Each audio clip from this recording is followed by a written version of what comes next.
Roanoke City's Black history is rich and unique, and for one Roanoke man, it's also personal.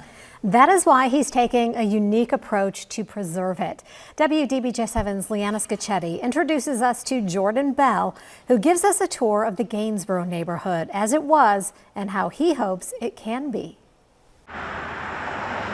If you drive past the Gainsboro neighborhood on a fair weather day, and so now we're walking to Henry Street, you might catch Jordan Bell at work, patching up the spaces between the past and the present. it kind of gives you a sense of, I have a responsibility to do something for my neighborhood. The Northwest Roanoke native grew up around church pews and kitchen tables where storytellers weaved him a tapestry of a bygone era.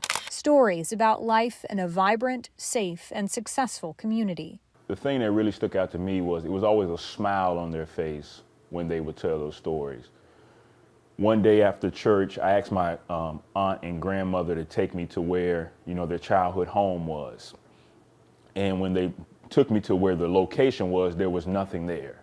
And when I asked, well, where's your home? And my aunt said urban renewal took it. And so that is what sparked, okay, well, what's urban renewal? Urban renewal would sweep away the Gainsboro neighborhood his elders grew up in, scattering what was once a tightly knit community. In the era of Jim Crow, this neighborhood had its own clinic, service station, grocery store, and newspaper, not to mention the hundreds of Black-owned businesses and entertainment venues on Henry Street. They said James Brown and Little Richard and Ella Fitzgerald and Duke Ellington, and all of those people were on Henry Street. But the Gainsboro of Bell's upbringing looked nothing like what his elders described. And so that's kind of what put me on this path of learning as much as I can, sharing it as much as I can, but actually doing something to see this neighborhood get back to what it used to be.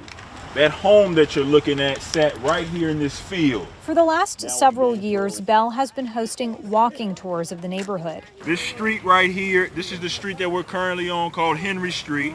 It started out as a way to connect his daughter to her roots. I said, right, let's go on a walk. Let's go on a walk right quick, and I'll show you everywhere that, your great-grandmother is talking about.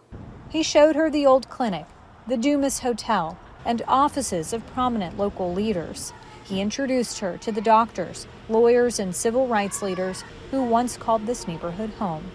I hope that she understands that she comes from greatness, that she never questions who she is, and that she never is looking for answers on who she is because of where she comes from. When they expanded the hotel and built the conference center and created more of more traffic lanes here, they took the homes that were on Wells Avenue. Bell found himself drawn deeper into the history of historic Gainsboro. He began blending those kitchen table talks with research. People always say, Jordan, you're 31 years old, you're young, why are you sitting in the library all day? I enjoy doing it. So they say, what you enjoy doing is what you're supposed to be doing, and I think that's why I continue to do it.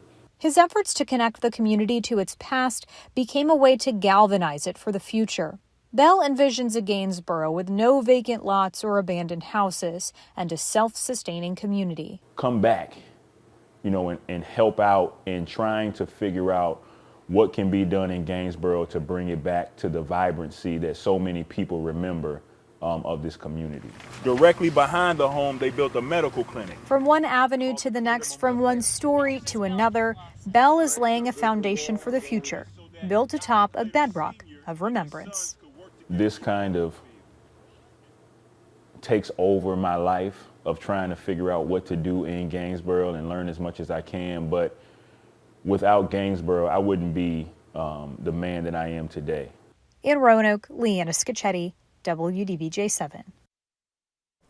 If you would like to learn more, Bell will be at the Celebrating Gainsboro event on Wednesday, February 15th at the Roanoke Higher Education Center. It is from 11:30 until 1. And of course, you can join him on his next walking tour, February 25th at 1 p.m., also starting at the Higher Ed Center. You can find more details on both of those events on WDBJ7.com.